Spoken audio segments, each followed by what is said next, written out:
Uma coisa que eu acho legal no seu discurso, Pondé, e nos seus vídeos, como você fala, é um pouco desse... eu vou usar a palavra aqui, você pode me corrigir, provavelmente eu vou errar, tá? Um pouco desse certo ceticismo ante algumas afirmações, ante Você algumas não coisas errou do mundo. nada.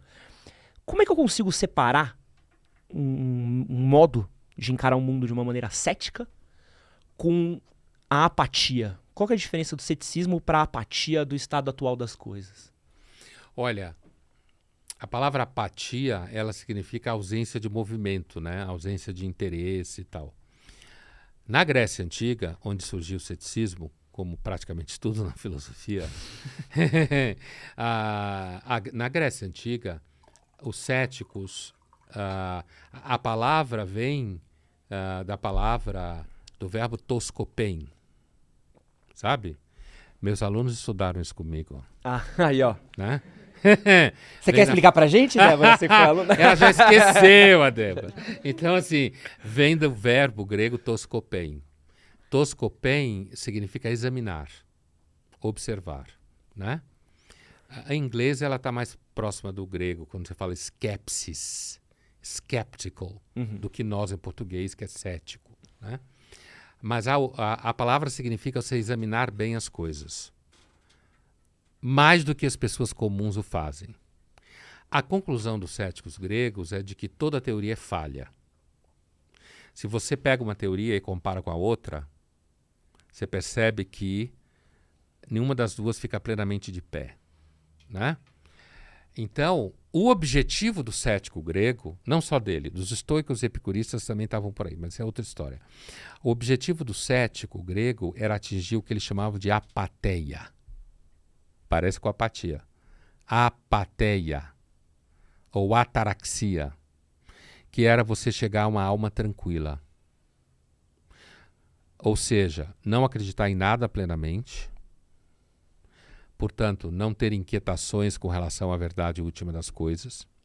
Para isso você tinha que ter um repertório de teorias, conhecer coisas para comparar uma com a outra. E a apateia era uma alma sem patos, sem sofrimento, que não é apatia. Apatia é uma palavra negativa. Em filosofia, apateia é uma palavra positiva, de valor, entende? Uma pessoa que atinge o estado de apateia é uma pessoa que sofre menos do que as outras porque não está preocupada com o mundo o tempo inteiro, com o que vão achar dela, não está preocupada em viver de acordo com os critérios do mundo, né?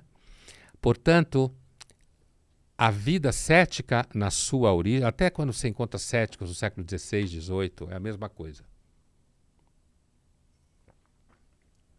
Se eu não posso confiar plenamente na razão, eu consigo confiar na razão em procedimentos mais simples no dia a dia, tipo, não vou sair no horário de pico porque tem mais trânsito, né? Estou sendo racional.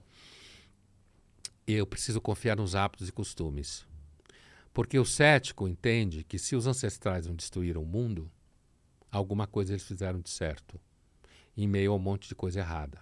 Por isso que o cético desconfia da pós-modernidade, da modernidade, e da pós também. Desconfia da modernidade. Desconfia de grandes engenharias sociais. Desconfia da ideia de que a gente tem que mudar tudo e começar do zero. Por quê? Porque a gente não sabe se vai legar o mundo para ninguém. Talvez não legue do jeito que a gente vai, né? A próxima pergunta é essa aí. Mas os antigos legaram o mundo para nós. Então, os céticos, eles têm uma tendência a valorizar o que é hábito estabelecido, costume, opinião das avós. Entendeu? E não achar que a melhor opinião é do filho de 12 anos, porque ele mexe melhor no iPhone. Entendeu? Agora, na verdade, o cético não tem, na realidade, ele não tem nada a ver com ser apático. Porque o cético, na verdade, é alguém que está olhando o mundo mais do que os outros. Porque a intenção dele é pôr em dúvida as coisas. E para você pôr em dúvida as coisas, você precisa tomar muito Nescau. Para pôr em dúvida as coisas, entendeu? Comer muito feijão com arroz. E qual que é a diferença, assim, desculpa, até a dúvida que me veio, do que seria o ceticismo com o conservadorismo? Onde é que traça-se uma A sua divisão? dúvida, ela nasce do fato de que politicamente o ceticismo, a partir do século XVIII, está mais perto de posições conservadoras em políticas do que o contrário. Entendeu? É assim, se você pegar autores como Edmund Burke, final do 18, David Hume, ao longo do 18, e outros ao longo do 19, os céticos, isso no pensamento britânico e americano, né? Os céticos, eles sempre tendem para uma posição de quando alguém quer fazer muita reforma, ele diz, vai com calma. Uma frase típica da tradição conservadora de origem cética na Inglaterra e na Escócia é mudança só em retail, never in wholesale. Mudança só no varejo, nunca no atacado. O que significa isso? Mudanças devem acontecer em relação a problemas muito específicos, ajustes de roteiro, certo? Então, o ceticismo não tem nada com querer voltar a viver como se vivia no século XIX. O ceticismo não tem nada com pensar que você deve viver como os católicos pensavam nos anos 40. O ceticismo tem a ver com você entender que as mudanças são necessárias, mas elas devem ser feitas sempre a partir de problemas concretos, e não de uma ideia abstrata. O que é uma ideia abstrata? O novo homem, a nova mulher, o mundo do futuro. O mundo socialismo é tipicamente delirante nesse sentido, mas ao mesmo tempo é a meritocracia.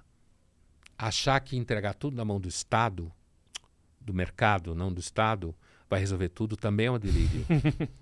Entende? Então, o cético, ele conversa com o conservadorismo no sentido de entender que é necessário levar em conta problemas concretos quando você vai fazer mudança e não ideias abstratas, né? Mas ele não dialoga com o conservadorismo tipo bolsonarista, que a gente teve a experiência no Brasil. Isso que você acabou de assistir foi um corte do nosso podcast com Pondé. Para assistir ao episódio completo, clica aqui do lado. Vou deixar um outro corte que com certeza você vai gostar. E não esquece de se inscrever no nosso canal. Valeu!